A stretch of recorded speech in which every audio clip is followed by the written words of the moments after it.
And there we are. We are completely live on YouTube and we are live on Instagram Lives. How about that? That's technology at its finest. You're You doing a know? great job so far. All right. Well, you know what? Vic Chalfont's not here to help us. And hopefully you can see, like when you see my shirt, does it look like, What's that? is it Oh, backwards? Is it backward? yeah. Can you read it? Or is it right side up? Yeah, it's right side up. It says what it's supposed to say. Does it? Heavy metal hippie music. Yes. So it's not Heavy metal backward. hippie. It's not No, backwards. It's no. normal. Perfect. Look, neither's my mug. Look at But my wait, mug. no, but wait. Look. But that's when you're doing it. You're looking at your screen on YouTube. You're not looking at the screen on That one. You're not looking at the camera on the What's on your camera? Your camera, it's backwards, right? Oh, you're back to front on that one. Okay, so don't worry. Now watch. I can fix this. I know how to fix it now because Master of technology. I know I'm not really, but hold on one second. Once we get this You done. You better be, because I'm not. Once we get this done, it's going to be amazing. Oh, therefore, now look at that. Ah, there you go. So that's the way I look. There you go. Perfect. Okay, so I'm going to hold my mug up again then.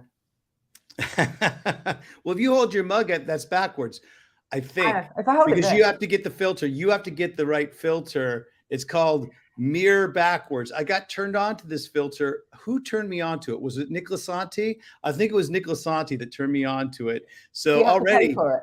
No, free. Oh, it's called. I'm in there. It's called Camera Flip, and you look under the filters in Instagram, and that'll make things. It's good for when I do these guitar lessons, so the guitar looks, normal. In fact, if you hold on just one second, Cathy. Yeah, you go. I'll just promote my own show with a back to front mug. Thank you, Danielle, for my mug. Thank you, I've got Danielle. the never say never strap. See, so that looks normal on both things, right? Oh, yeah. Cool. All right. So, folks, we are now all here. You know what? There was a little bit of a cheat. There's a little bit of a cheat I see, because this is supposed to be for only all accessors, this whole Q&A, but because I invited you on the Instagram Live, it notified all your followers. So if you're following Cathy Grant and you have not paid for the all accessor Q&A, you have snuck through a loophole, which Cathy Grant has scammed us again. That evil witch.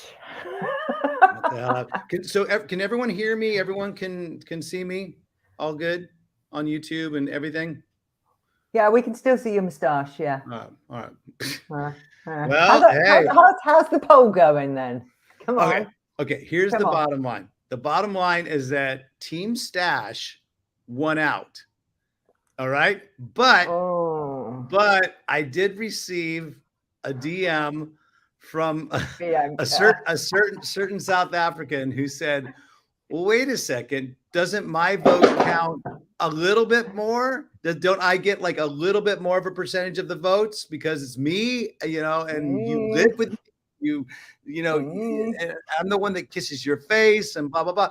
So I got to be honest with you. It is a 50-50. Tomorrow morning, I will say around 11 p.m.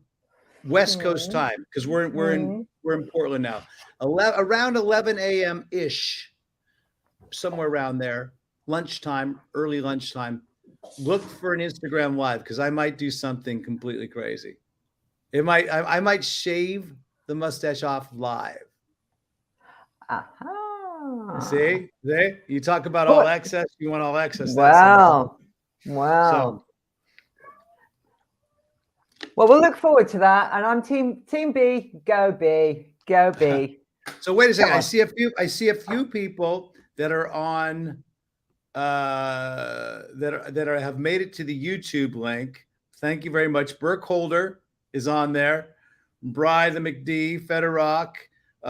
Rogue made it. Rogue made it as well. Hey, Naomi. Hey, Musk guy. So we see all you guys. It's just so you know, it's harder to read the comments on Instagram Live than it is if you get on the YouTube link right now. And the YouTube link, can we post that YouTube link somewhere? Federock, can you maybe put it up on the maybe put it up on as a story, or put it up as a somewhere on the link. But anyway, I think we're ready to dive in. We've already, I mean, we've got like 15 minutes of just like technical bullshit. just and never ask me for help with technical stuff. Never. Before we do anything else, can I just throw something in really quick? Yes. Two birthdays. Yesterday, Mike Usnick. So if you can wish Mike a happy birthday. Happy birthday, Mike Usnick. We love you. You know that. Where are you? Oh, you know what? He's your friend on he is your friend. So he can tune in and watch this. Is he in the chat somewhere? I don't know. I sent him a message earlier. He may be. I know Kitty was going to tune in. It's crazy early in the morning for Kitty, but she said she was coming. I know. Someone send Nick Sessler the YouTube link, because someone DM Nick Sessler the YouTube link, because he's, poor guy, he's on he's friends with me. Okay. Well, yeah, but he's watching it maybe on Instagram. He needs the YouTube link. So there you go. Okay. And the other one, our gorgeous friend Funky. It's her birthday on Wednesday. And she's 18. 18. Funky Almadena. All right. Happy birthday, Funky Almadena. I love it. Love it. Right. So shall we jump in? Yes, let's jump in. I'm actually going in on the chat as well. Here is the direct link to YouTube. Spread it. All right, cool. So anyway, greetings from Portland. It's really, really, really fun. I've had it. It's been about. I looked at it. You have some fun down the mall. Well, it's such a rainy day, and I did some shopping. I did some cool shopping. Yeah, because there's no sales tax. There's no sales tax in Oregon, so you feel like you're immediately getting 10% off or 8% off or whatever your normal sales tax is. So like when it's kind of like Europe, when you go into a store and something is like $5, it's $5. Yeah. Where anywhere else in the States, it's like, oh, well, that'll be $5.49, or that'll be that'll be $5.87 or whatever. So. Yeah, that always throws me in Vegas. I never know how much cash to get out when I go anywhere. It's annoying. It's so annoying. But anyway, so what we're doing here, obviously mentioning Reignite, which is an excellent show.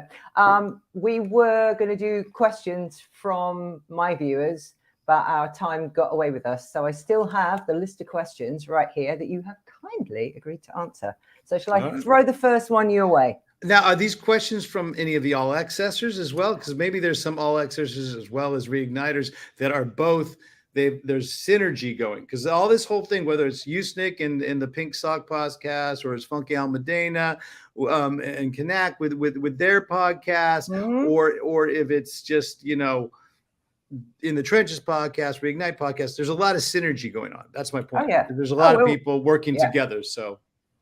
Oh yeah, for sure. It's one big happy family, and Kanak is just my genius. Anything technical, I just press a button and go, Kanak, help, and he knows how to do everything. That guy. Well, all those cool, I'm sure. Every one of those cool in the trenches ads that you see, it's either Federica or it's Kanak that have done the graphic work on it. And I mean, so much credit goes out to Vic Chalfant for doing such a great job producing the show, but.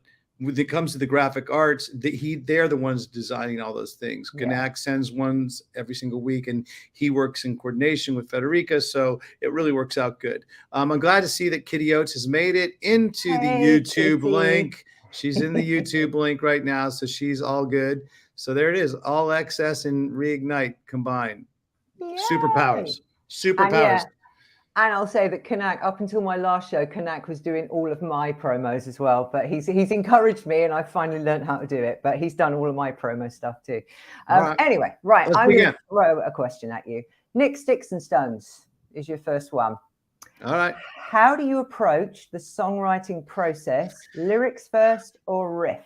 Oh my God, Nick, because Nick has to just drop me. It's not a softball. It's like one of the hardest questions that you can ever answer for anyone that's trying to write music, or sometimes you have songwriter's block. So when you're working through all these things of writing songs and playing music for as many years as I have, you're going to have, it's going to come, it's ebb and flow. It's going to come in waves. And I think for almost all musicians, stuff comes in waves. And it's exactly the same with songs. So sometimes I will come up with a good melody line just in my head, or if I've just woke up in the morning and it's in my head for some reason. I don't know where that idea came from. But if that idea comes, the best thing to do is just immediately with your phone, record it on voice memos. Whether it is, even if you sound tired, you go, and then that's your idea, because then you can transpose it into guitar a little bit later.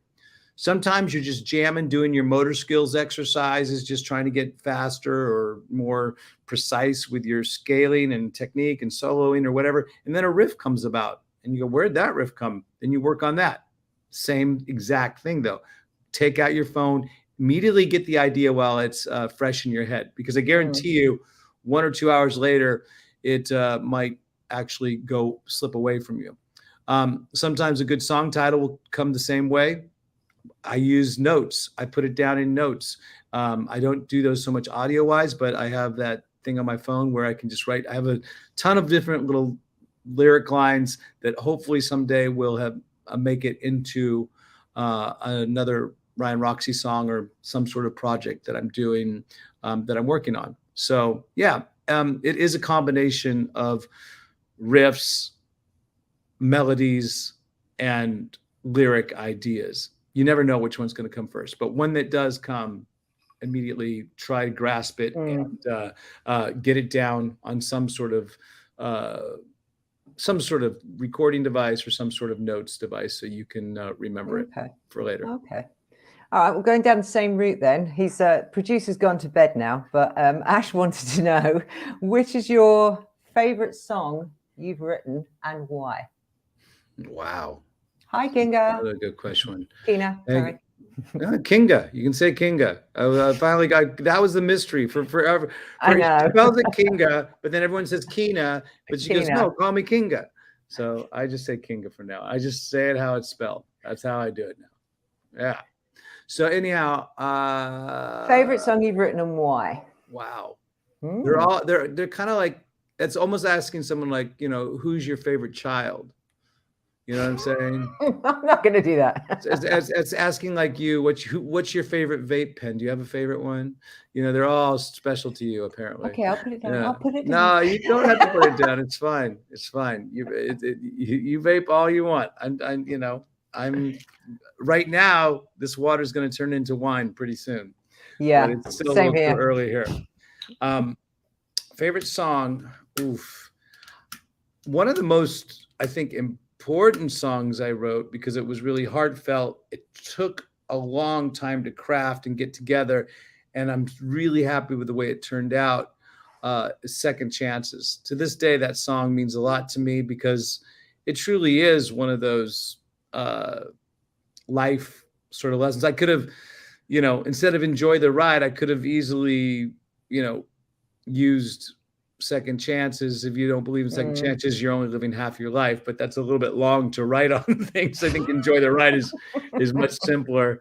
But yeah, between second chances is a really one that still means a lot to me lyrically. And I think it has a sense of hopefulness to it. And who's to say? I mean, I love the way that I recorded. I love the way it turned out, and the way that it came out on Peace, Love, and Armageddon.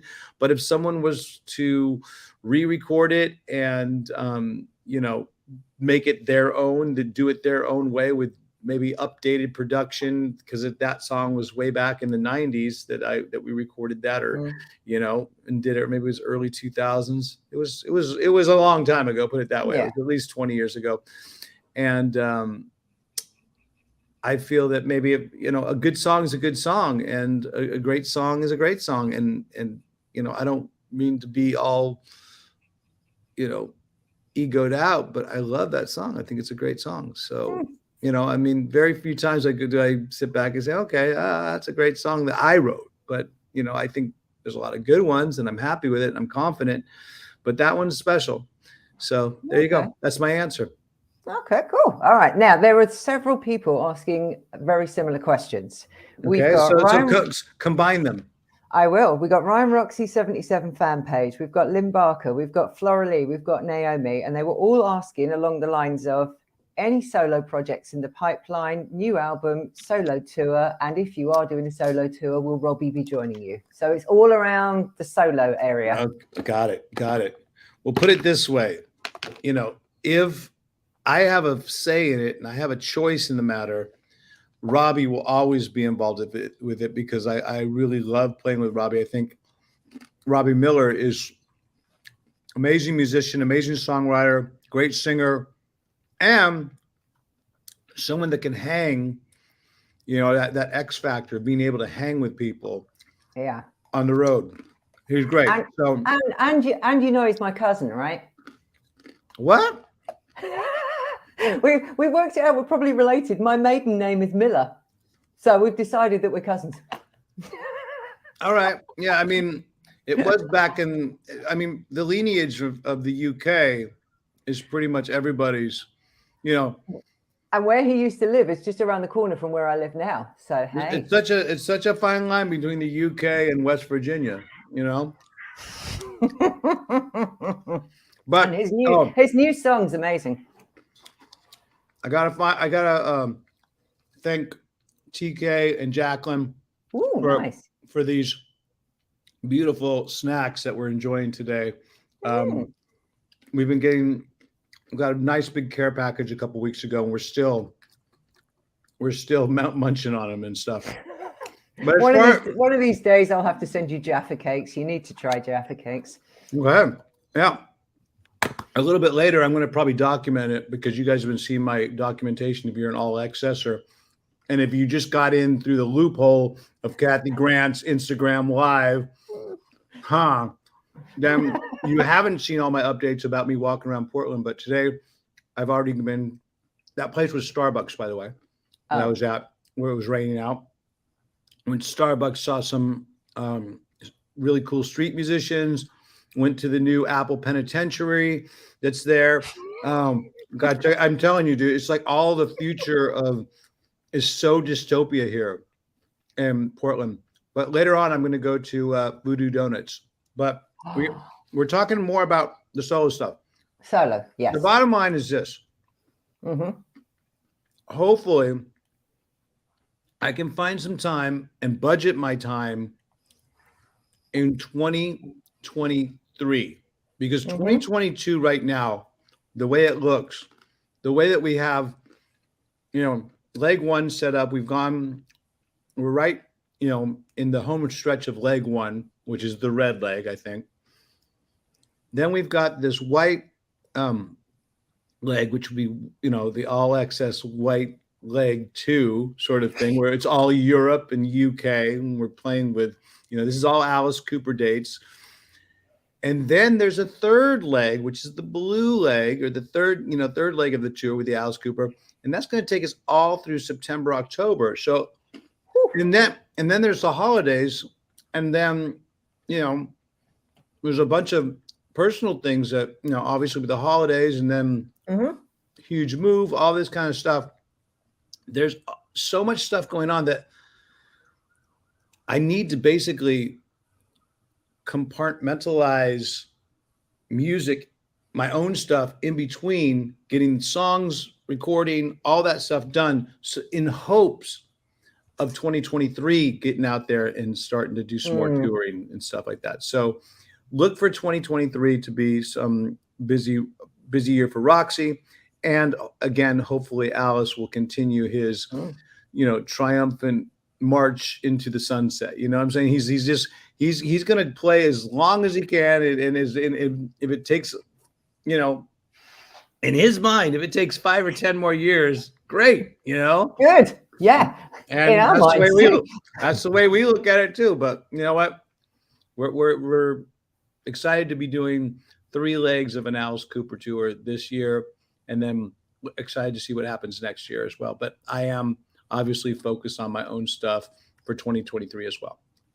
So can I ask, have you got stuff written? I have a few songs that I feel by the time I have enough to put out whatever an album is at that way, at that place, at that point in time, like how do you release albums anymore? Does anybody really? Is there any new formula to how to release an album? Is it all just a bunch of singles, and then you Seems have, that way.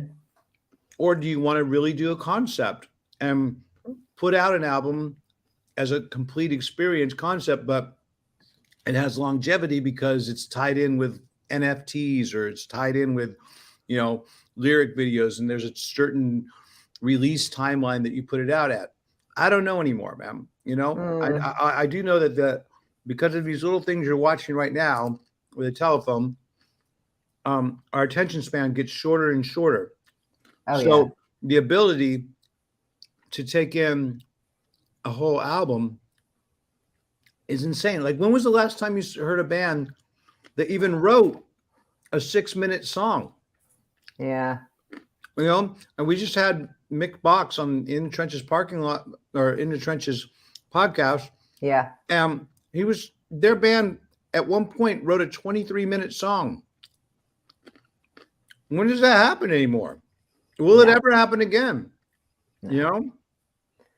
I mean, like this long form Q&A that we're doing right now, we're at, I can see that we're at about, how many minutes are we at? Where are we? Oh, wow. Half an hour already. Yeah. We're at 30 minutes right now. Jeez. But guess what? We could break it up into 40 or 50 different reels, Yeah. when all's said and done. Yeah, So, that's true. I don't know. All right, look, with that in mind, then we better race through some quick questions because we'll run out of time again. Okay, let me throw one at you. Sam, hold on. Just one second. I'm yes. looking at the comments on the Instagram live. Somebody send Andy Christ a YouTube link as well, please, if you can. Go set it up or send Andy Christ a DM. There you go. Trying to get as many people on the YouTube live stream as well. Oh, okay. Hey, Scotty. Scotty Miller there, or Scotty Hagen? Scotty Hagen. Yeah. Scotty Miller. Who the hell is Scotty Miller? Miller? Yeah, it's just another one of my cousins, It would be if Robbie Miller and Scotty had a baby. I love child. Scotty Miller.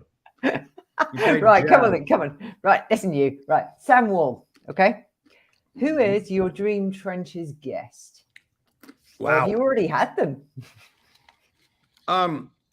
Well, there's some bucket list people that I was really proud to get, sort of the white whale of when I started the podcast, like, could I get him? Would it make it happen? And Jordan Peterson was one of them, I thought it was pretty amazing to have him on. But it's a tough one because who's my new white whale? I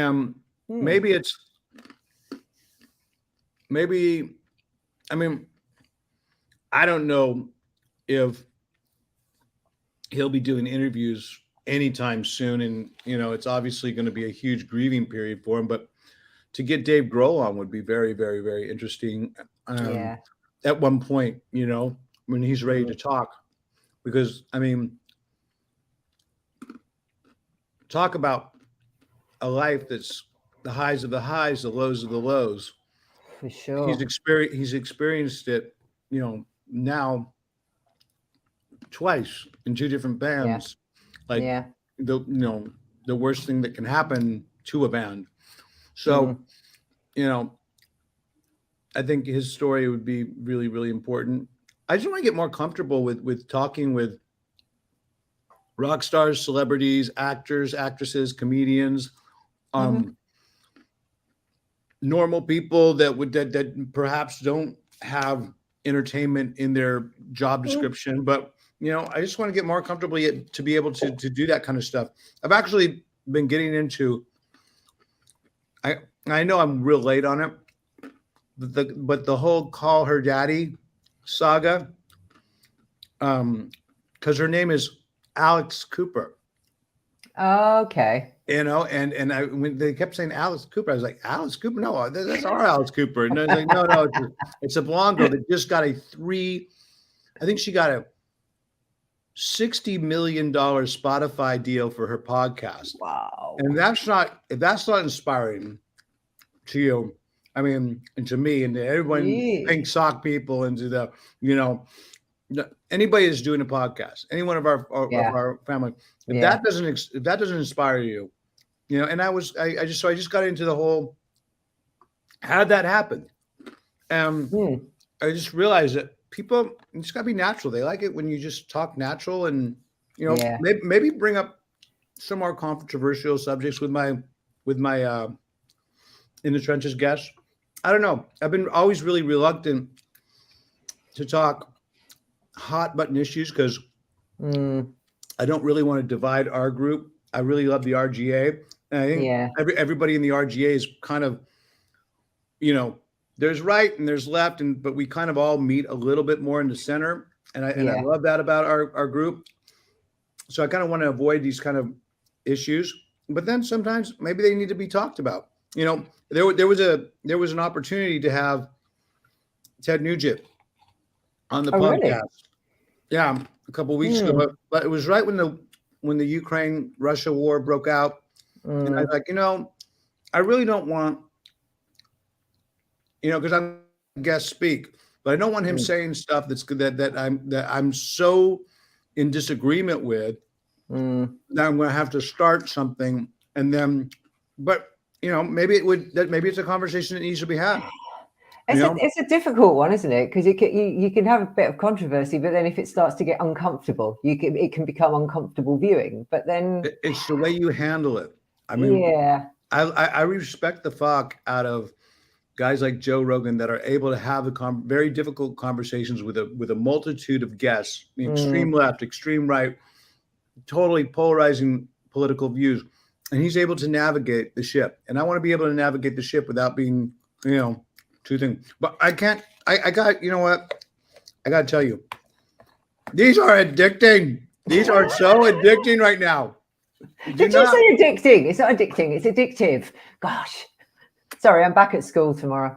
That's something that Bianca would correct me on. You can't say addicting. Addictive. They're addictive. Yeah, if I'm in my English lessons on Wednesday and I hear a child say that, they'll get told. So consider yourself told. Anyway, what are your children, students addicted to besides their phones? That's about it these days. This is the weird thing, and we were talking about this the other day. That did COVID change kids? Because I worked at a school. I worked as a teaching assistant before, and kids had hobbies and pastimes. I've just gone back to this job after being in Spain for a few years. They called me back, and I talked to the kids. I'm like, "Well, what are you into?" Don't know. Well, what do you watch on TV? I don't watch TV. Do you play sports? No, not really. What do you do? Well, I watch TikTok and YouTube. And so they just don't. And you ask them, is there a band? Is there an actor they're into? No. And they seem to, I think to be honest, their social skills have changed as well. And I'm not sure. It's probably because I work with teenagers, so that they're at awkward time that they're just getting used to, their hormones changing, blah, blah, blah, blah, blah.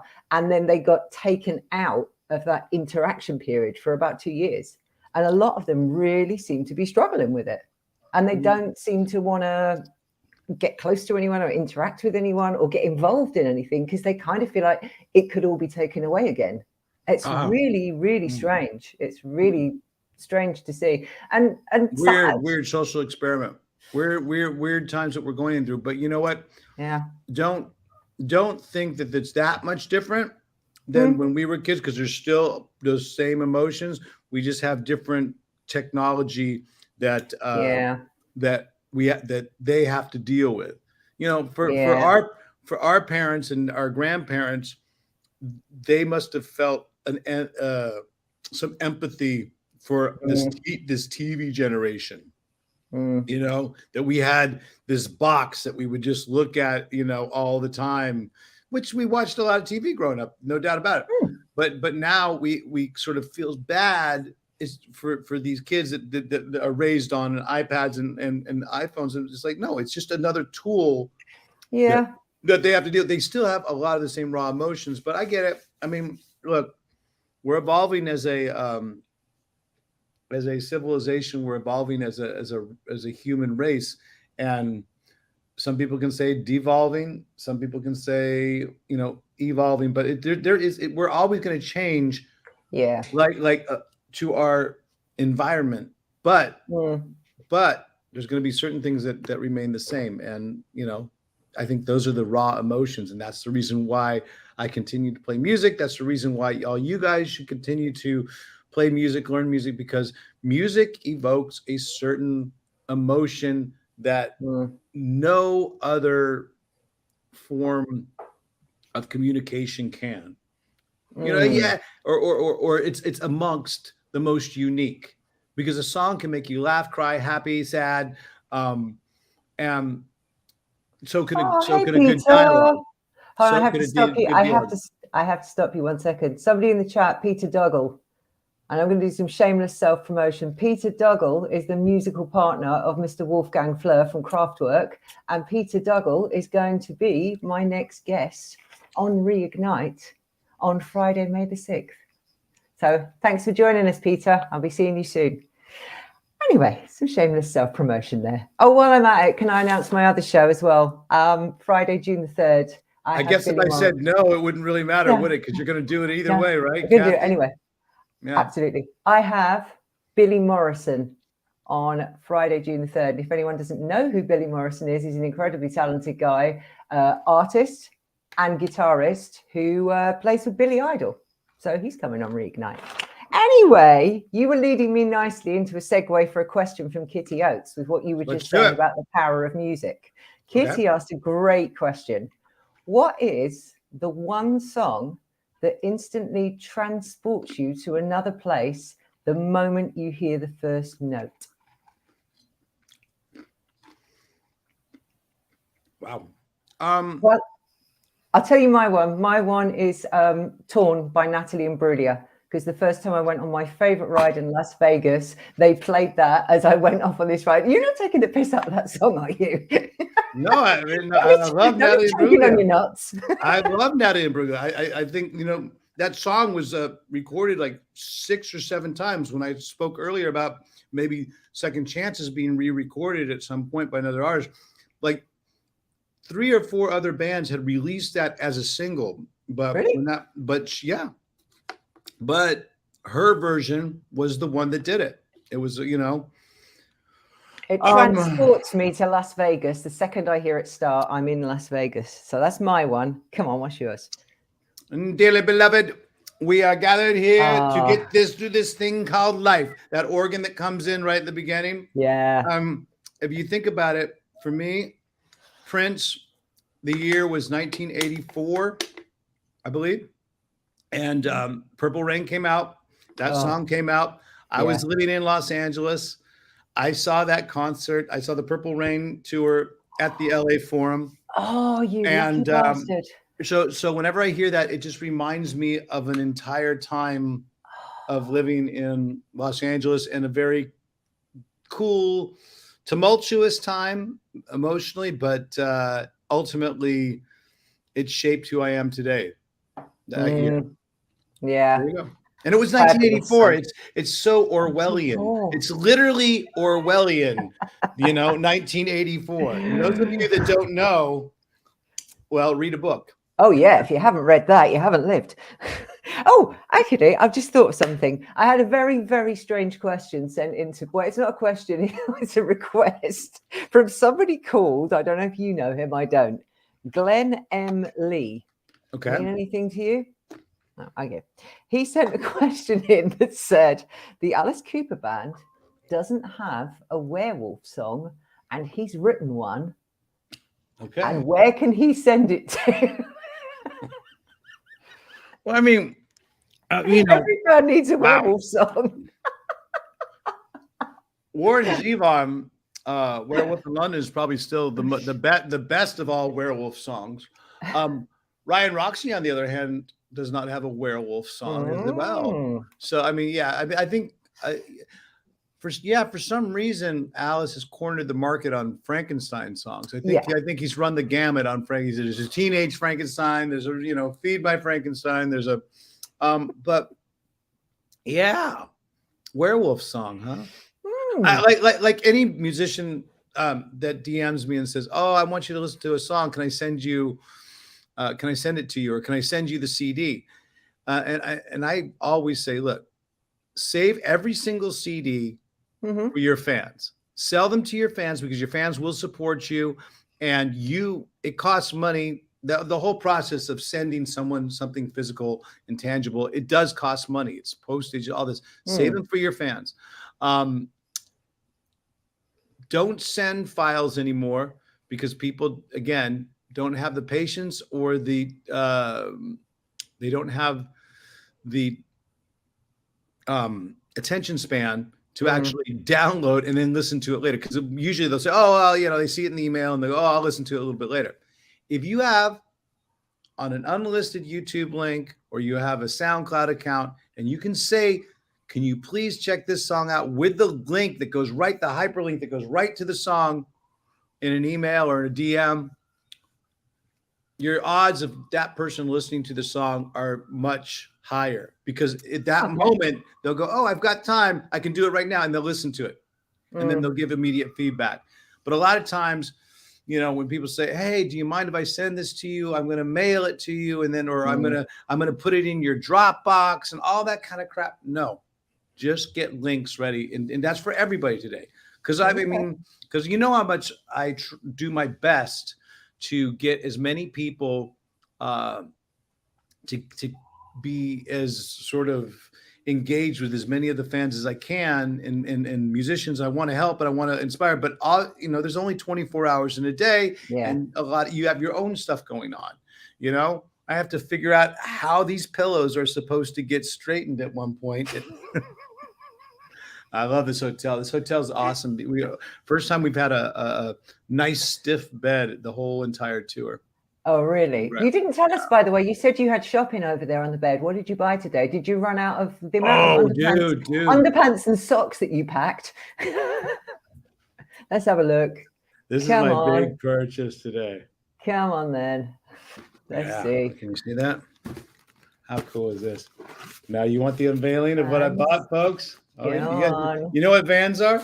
I almost bought 2 pairs, but these are going to be my summer tour kicks. These are going to be awesome. Oh, what the hell happened here? He laced them up for me. He was very nice, but the hell? I thought you were going to say there was only one in there. How cool is that? Another put it here. There you go. Yeah. What size shoes are you? They look big. It's a Hawaiian vibe. I actually wear a European 43. So 43, 44, somewhere along those lines. But these are cool. So I got a pair of sort of beach shoes, but and you just got to get them. I wanted to get all white, but Chuck Garrick really taught me never to buy all white anything of shoes and clothing because. No. Yeah, that thing I've been wearing there for a little while, that pullover already has a stain on it. So, being on the road, this is about as white a shirt as you'll ever see me in because it's got a lot of black. It's a ringer. I love the ringer vibe into it. But, I know that there's going to ultimately be some red wine spilled soon enough. Yeah. Right. Listen, I'm going to jump into another one. Darren Swan. What possessed you to have dreadlocks back in the day? And have you ever cleaned Alice out in a poker game? Okay. What inspired me to have dreadlocks was the fact that I thought it would be really, really low maintenance. Really? Just once your hair got dreaded out, then you just left it there. You tie it up. You could, you never see any Rastafarians really stressing. They always look so chill and it's so easy. Dude, it's it's the highest maintenance haircut I've ever had to deal with. Dread maintenance, putting glue, rubber cement on the end so they wouldn't split, constantly getting the dreadlocks sort of tightened up at the top so that they wouldn't drag the hair out and pull it all out, and you had a certain weavish way of doing it. I mean, it was dread maintenance, they called it. So and then dyeing them, because my normal hair was growing out, back in those days it was growing out brown, not the nice silver that it's all growing out these days. But so that was what I thought it would be low maintenance. I was sorely mistaken. But then once I had it, I kind of had the vibe, I had the look, and it kind of was a cartoon character type of vibe. So why not go for it? And I figure, as long as I have, hair on my head, I might as well just, go with as many different haircuts as possible. I just got a really good haircut this last time from the Aerosmith girls a couple weeks ago. They did a cool thing where I could get by not wearing a cap, because whatever the lengths and the way they did it, they made it look so that it's fuller than it actually is. So and it's I realize that it's not horrible, and we have so many smoke and mirror tricks now to make our hair look fuller and this and that. But I just always felt comfortable in hats and caps and stuff. So yeah, it's whatever works for you, isn't it? And then I just found out today that they're now making anti-5G and radiation caps that, like when you put your phone in, sometimes they put your cell phone into a protective case so you can't use it at an event or something like that, so you can't film. Yeah. Well, they're now making caps that are protecting you from all the different waves and stuff that we're constantly being bombarded by. And it's literally literally like a tinfoil hat. I forget what it was called. It's something protective cap. It's not aluminum, but it's a cap that has basically protection for 5G and all this stuff, that basically 5 or 10 years from now, everybody will be able to read everybody else's thoughts. So there will be no more lies, right? Oh dear God, no, don't. No. Oh God, no. Oh Jesus. Whether we choose to do that as a society, or whether it just becomes the technology that we have it, I'm pretty sure that the technology is already there. Probably is. Yeah. Probably is.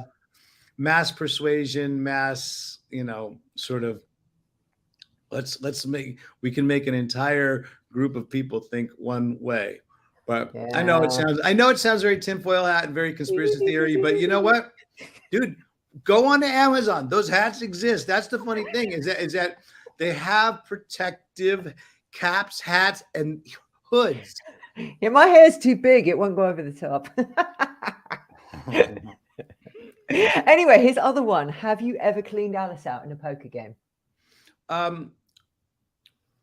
I beat Alice in some really cool hands, like where he would go in with a full house, and then I would go in with 4 of a kind. I would have the 4 of a kind with the ace of spades, which is the Mariah. We play this Mariah game. So that means not only would he lose the pot, he'd have to match the pot. So there's been a few hands like that, but he's gotten me as well. And ultimately, if you look at the poker rankings right now, as we speak, Alice is in pole position. He's number 1. And Kyler is right behind him, which is not usually the case. Usually Kyler is down at this point in the tour. I'm in 3rd place, go for the bronze medalist, and Chuck is now rounding it out, which I think it's affecting him severely. So what happens? Do you run it all through the tour, and then at the end there's like a prize pot? Yeah, we have a block. We call it the blockchain. It's like sort of like a Google what do you call it, spreadsheet. That thank you, Amber, for setting that up. But she set it up a couple tours ago. Now Kyler operates it, and it's like the blockchain.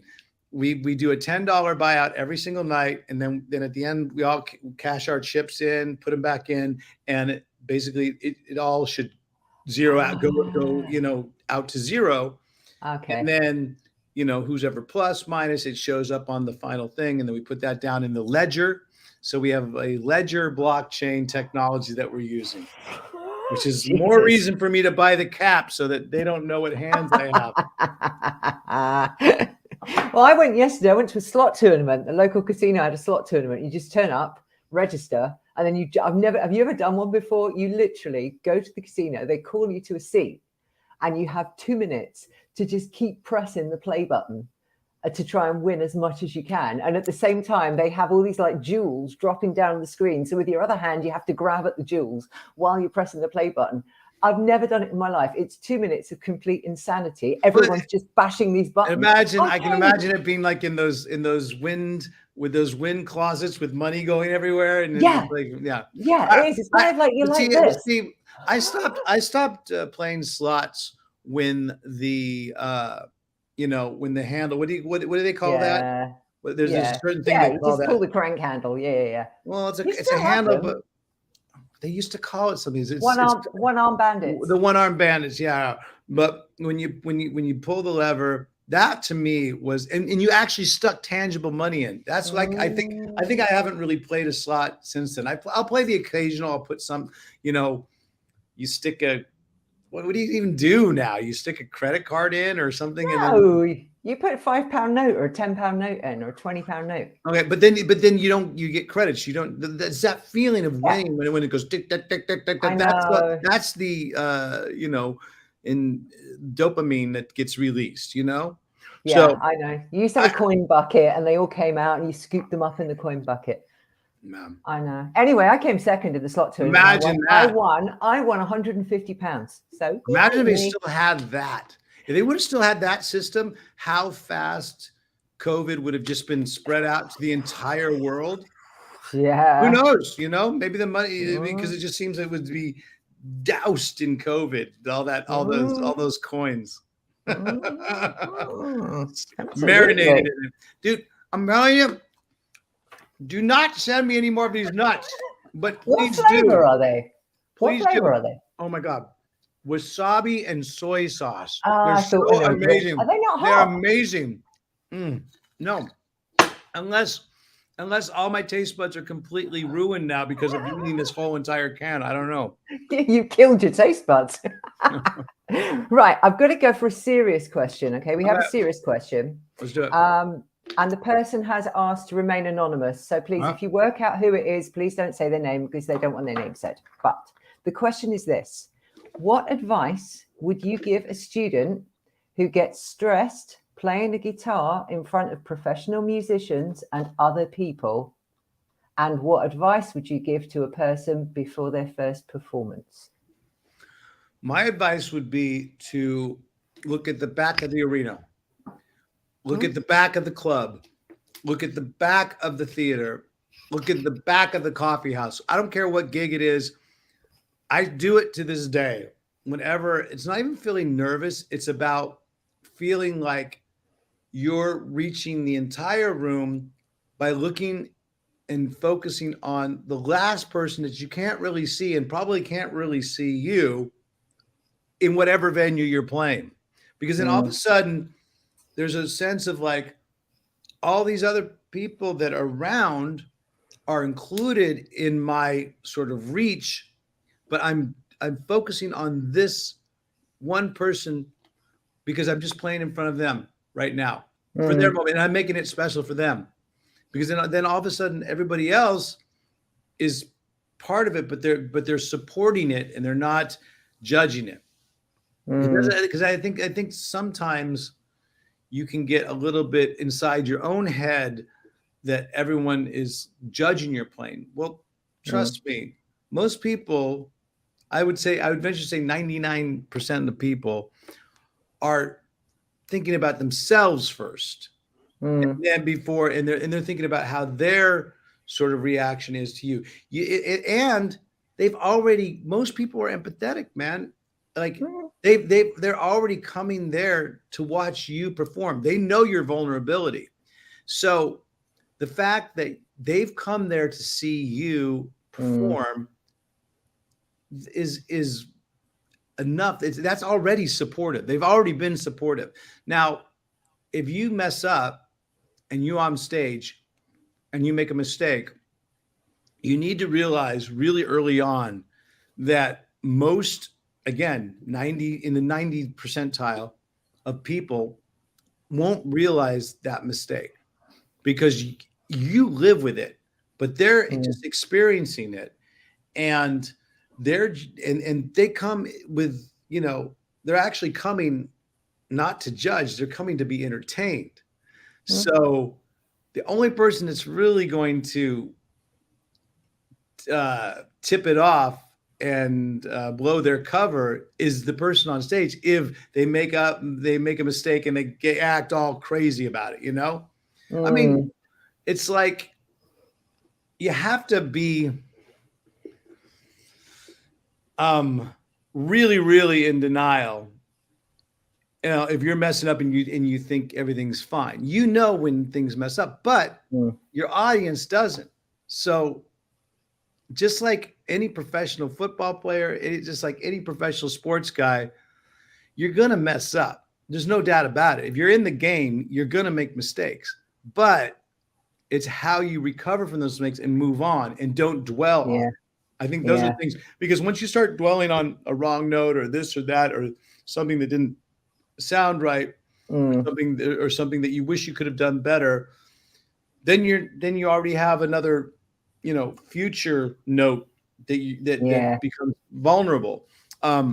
So try to move on as quick as possible. I have such respect for sports guys, especially quarterbacks, that can throw an interception, that can get sacked, pummeled, completely make a bad play, and then the very next play they make a superstar play, and it's great. So, try and treat it a little bit like a sport, and if not, try that other idea of looking to the back of the venue and entertaining that one person that might not even be, because they're so far away, they might not even be listening to you. But you know what? Act like you're including them, because that includes the whole entire room.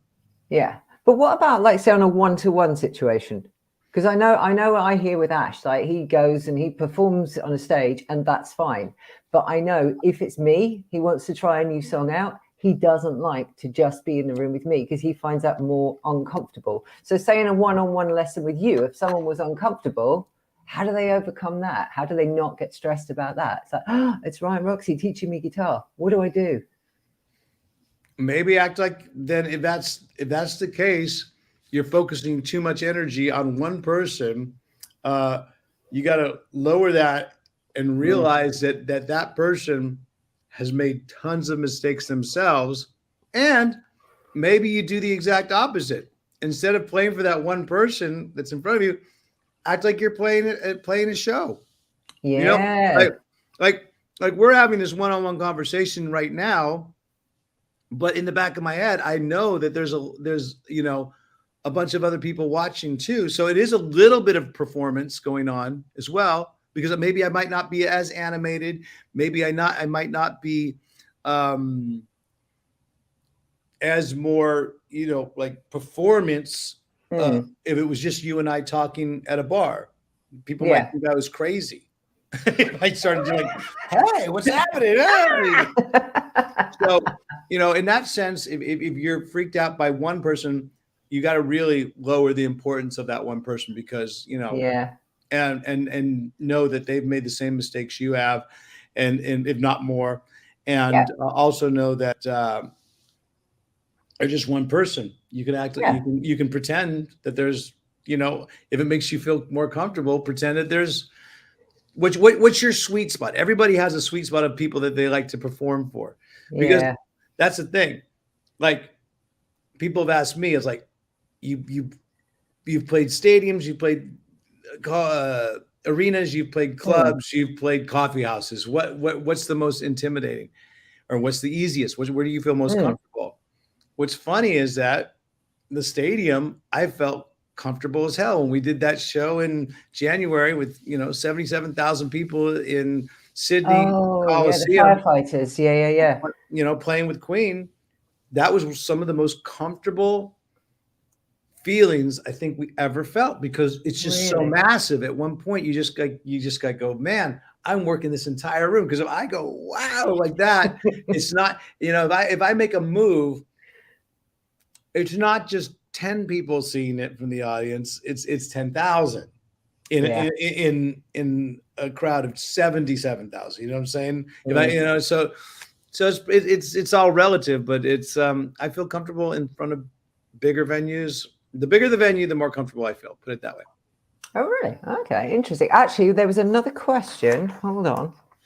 There was a question linked to that. I'm trying to find right now because it was somebody that asked me, Kaz, that's it. Kaz, along similar lines, Kaz said, what would your dream gig look like, either to go to or to play in? And this is what she was asking. Who would be the headline act? Who would be the support act? And what sort of venue? So again, size-wise, a stadium, a festival, and where would it be? That's a lot of questions, Kaz. Yeah, but they're all good. They are good. Let me try and put it together. What my, obviously, the dynamics have changed with the band, and who knows if the band's going to be around. Who knows if they're going to be able to regroup? But Foo Fighters are one of my favorite bands. As far as a live act, I think they'd be perfect band to play with. And play in, jam with. I think their audience is really cool and accepting. So if it was, one of my solo things that I was supporting that band, that would be an amazing sort of thing to do. Obviously, playing with the guys in Cheap Trick would be another dream sort of, and probably for the Foo Fighters as well. Foo Fighters, Cheap Trick, myself, maybe some of my favorite indie bands that, would be on the bill as well. I'd have Sloan from Canada, who I really like. And then maybe some artists that, unfortunately they're not with us anymore, but bands that I felt kind of were under the radar. Oh, live. Oh, shoot. Oh. Our live interview. Because you can only do 60 minutes, I think. Oh, damn. Yeah. Did we lose it then? Part one. Yeah, we did lose it. We'll have to go back on it again if we want to do that. Up to you. I don't, part one, Q&A. I didn't realize it had gone an hour. Jeez. Yeah, dude, we're lucky that we have a day off. I'll tell you that much, Grant. Lucky we're doing this on a day off, because it was like, wait, I'll just check out how many we got left. I'm gonna fucking run out of battery too. Oh, you're shitting me. Yeah, I'm gonna run out of battery on the phone. Oh no. Okay. It's gonna happen. So we got how many more questions do you have? Wait, only a couple. Okay, here's a quick one. Do you have whoa, calm. What, are we gonna Grant again? Just it's gonna be okay. We're gonna work. I need to learn meditation, don't I? Here's the thing. We're going for an hour right now. We're going up on an hour. Mm-hmm. Once this thing gets posted, we're going to go back online. We'll do part 2. There it is. Mm-hmm. And then we'll go as long as the battery happens. Okay. Let me see if I can. And then once it goes, it stops. It stops. And you're going to have to do the same sort of thing. All right. Hold on. Okay. Let me come out. We're going to do part 2. Here we go. Okay. Live checking connection. I'm going to do. Oh, sorry about that, folks. We went on for too long, so now we have to do a little bit of a. There we go. There's put my filter back on, okay. and now basically what you do is you go back on and do your thing. Am I there? Okay, hold on one second. If you requested to be on, I got it. Request. I got it. Yep. I got it. I'm trying to lean around on my ring light. Hold on. Cathy Grant, I'll accept you again. How kind. And then we're back on for part 2. So it would be Foo Fighters, Ryan Roxie, some sort of form of it, Cheap Trick, Sloan, the Divinals. That would be a good one. The who? The Divinals from Australia. Yeah. Okay. Love them. Maybe the Vines, another sort of underlooked band who I really enjoy listening to. So yeah, it'd be kind of a cool. Happy Mondays would have to be on the bill too, and we'd all be partying. It would be like one big party backstage in front of the crowd. It would be a summery type of gig, probably the Oakland Coliseum. That's where I saw all my favorite concerts. Okay. It would be at the Oakland Coliseum, a day on the green, where I could be somewhere in the middle and then go enjoy the headliners, and drink a lot and just feel awesome the entire concert. How about that? That sounds like fun. That sounds like a good gig. Yeah, it is. So let's continue to go because I know that I'm going to run out of battery pretty quick. Okay. So we've only got a few more. Okay, Jackie Carroll, do you have any funny golf stories? Do I have any funny what? Golf stories. Golf stories. I mean, funny for us, but not so funny for Chuck. Why? Because he hit one shot not that long ago. Well, it was a couple years ago, where he hit it and he goes, "Oh, I think I sprayed that one a little bit, right." And unfortunately, there was the parking lot right. Of all the cars he hit the ball. It dented the hood of the Escalade, of a Cadillac Escalade, and I mean, we've done that before. I mean, we've all, it's like a lot of these houses that have golf course that have houses. A lot of these golf courses that have houses on them, built on them. Yeah. That's just the price you pay. So whenever I will ultimately hit, if I fade it and I'll hit it right, it'll go into a house, into a backyard, and Alice will always say, "Oh, have you met the Joneses yet? Or have you met the Browns? They're very nice people." Because we'll actually hear the ball hit the ceiling, or we have never heard it hit glass and break, thank goodness. But a lot of these houses, it's really they're built on golf courses, and they have like kids' playpens and swimming pools out in the backyard. And I'm like, you couldn't pay me to live on a golf course. You could not pay me to live on a golf course just because I know that there's guys like me and way worse out there golfing. That's the way I think about it. Dangerous. So anyway, okay, next one. No. Hold on, Cathy Grant. Again, you just get so excited. You get all reignited. I'm telling you.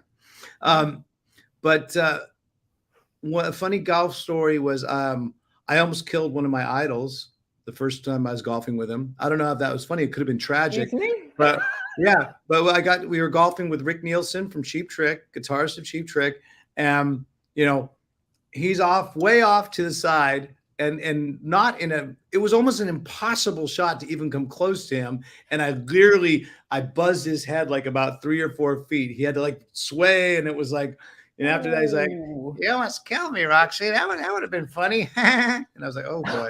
Oh Jesus. So, there you go.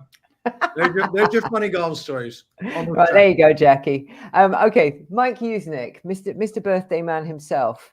Good question, this one, because I'd like to know: do you suffer from jet lag? If no, what's the secret? And if yes, how do you overcome it? Because going to Vegas all the time, I have a hell of a time with jet lag. What do you do? We used to say that we lived on supermodel time because supermodels never seem to have jet lag. They fly to Milan, they'll fly to Japan, they'll fly to Paris, they'll go to New York, they'll go to LA. And it didn't matter. They always looked great, and they were always vivacious. And there was a point where, supermodel time and jet lag and all that kind of stuff, it was a thing where I had convinced myself that it didn't exist, jet lag. It was all inside your mind, Okay. But I've since realized that no, it affects me. And you just have to deal with about a week or week and a half, sometimes in the case of Tommy Hendrickson, the entire tour, of like waking up super early. Definitely the first week I'm up at about 3:30, 4 o'clock in the morning, almost consistently, until, now I'm normal. But what is normal for me, 6 o'clock is now normal when I'm on tour. When I'm off tour, I mean, it's very rare I'll ever sleep past 8 a.m. in the morning. So for a lot of people, that's like, I haven't, there's been 1 or 2 days I think that Bianca and I have just like slept in. There was one day I remember, it was like a month ago, right before I left on tour, we slept into like 1 p.m. in the afternoon, and we were like, this is so cool. I love sleeping in. But I don't know why. It's weird. The older you get, where you can actually afford to sleep later, or just you can feel like you can justify it without any guilt. Like, you know what, I can sleep late. You don't. No, you just don't. No, I don't. I used to sleep in a lot more. Now I'm 7:30, 8 o'clock, and it's always like, okay, there's stuff to be done. Got to get on with the exercising. See, that's the best time of day to exercise. Nina Strauss says that's how she gets rid of jet lag, is she goes to the gym as soon as she wakes up and does all that, and that's that helps her. So hey, maybe if it works for Strauss, I try to get all that kind of stuff taken care of in the morning. I do I do these things called morning pages. I've been doing this thing called the Artist's Way. And it's really cool sort of thing. And I'm still doing them. I'm still, writing these morning pages. It was 3 pages of freehand every single morning for 12 weeks. We did it for 13 weeks. But now it's just, now I'm continuing to do it, but just 1 page. And then go into the gym after that and go into the, and just get a little bit of cardio. And then we've got the rock show. So, and then, so days like today, where I actually have the time to answer questions and walk around a city that's quite, it's really weird, man. This is like the most dystopian city it could be what the future of the world is like, which is kind of scary, like ultra rich and ultra poor all converge in one sort of urban area, because it's tent city, like 2 blocks that way. And it's the Apple store, 2 blocks this way. Where and of course the Apple store is covered. You'll see my Instagram post. It's like, it looks like a penitentiary. It looks like, San Quentin. It's got all these walls built around it. And I'm like, holy crap. So I don't know.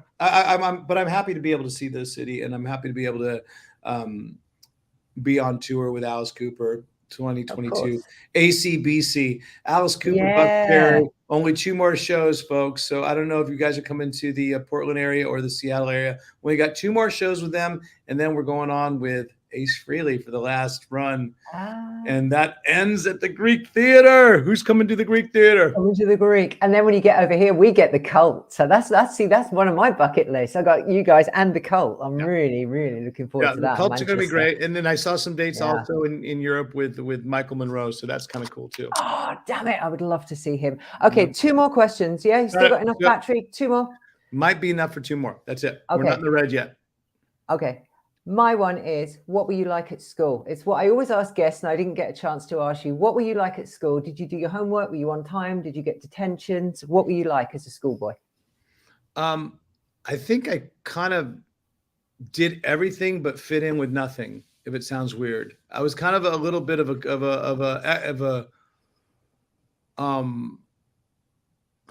what's the right word to say it? I don't want to say I was kind of just one of those people that was probably always searching for a certain clique. So I joined all of them, but it was always music that was my stronghold, and playing guitar, which was in entertaining, which was kind of like my strength. I ran for student body council and stuff like that when I was, in junior high. I was in the drama club. I was a band geek. I tried out for baseball and played Little League growing up. So I played sports, and I played soccer, European football, whatever what you want to call it. Proper football, you mean? Proper football. Whatever you want to call it. But I like, I did all those different things. I hung out with the stoners. I hung out, with sort of the intellectuals. I graduated with a 3.8 grade point average, which I guess is, 4.0 is straight A's. So 3.8 is pretty good. And, graduated pretty much a year earlier than I was supposed to. I was 17 when I moved down to Los Angeles. So, I went there the full time, but my last year in school was pretty much just electives, cooking class and stuff. And the best class I ever took, typing.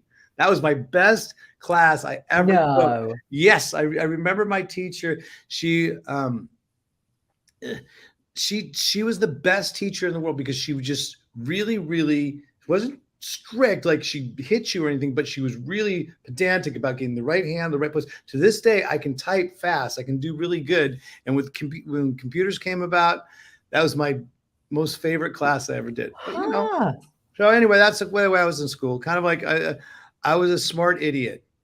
Oh, that's good. Okay, you were a pretty good boy then. Okay, I have one. I was a nice fuck up.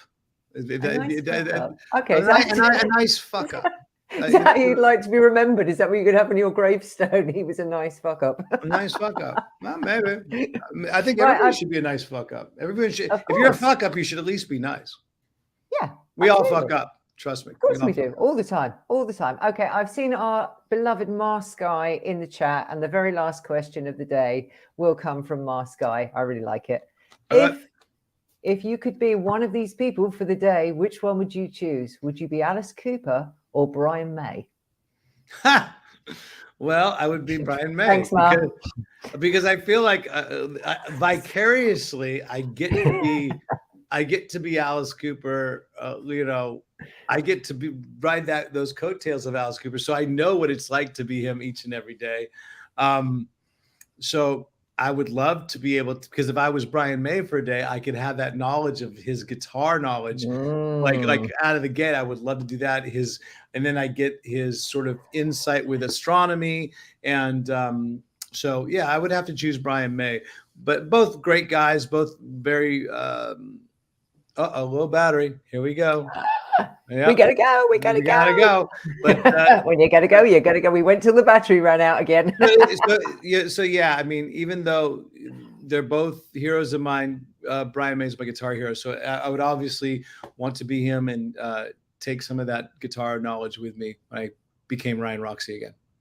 You think you'll get him on the trenches one of these days? I think so.